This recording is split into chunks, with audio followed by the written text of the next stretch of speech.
মানা কি মানা আজকাল অনেকদিন বাদে স্কুলে যাচ্ছে তাই না? হ্যাঁ, আর আমার দুটো খুব মজার খুশি। কেন? কারণ আজকে আমার বদ্দা আসবে, আর আমার বদ্দা আমার জন্য অনেক কেক নিয়ে আসবে, মানে দুটো দু রকম কেক নিয়ে আসবে। তারপরে আজকে আমি স্কুল যে অনেক মজা করবো, আমার বন্ধুদের সাথে আবার দেখা হবে। হ্যাঁ মনে অনেক দিন বাদে স্কুলে যাচ্ছে, ঠিক আমার কথা। অনেক বন্ধু আছে স্কুলে, তাদের সাথে আবার দেখা করবি।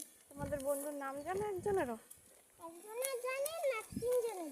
বলো একজন নাম উমা, দেখি তোমার মুখটা। একজন নাম উমা, আরেকজনের নাম ঈশা, আরেকজনের নাম হলো হলো পিয়ালি। হ্যালো। হ্যাঁ, পিয়ালি মানারে আজকে কি খাবার কিনে দিতে হবে? দিতে হবে, কাটারও কিনে দিতে হবে। এ উমা চলে গেছে? বাবা বিশাল তাড়াতাড়ি গেছে তো। চলো মানা, উমা দিদি চলে গেছে। স্কুলে যায়নি আজকে?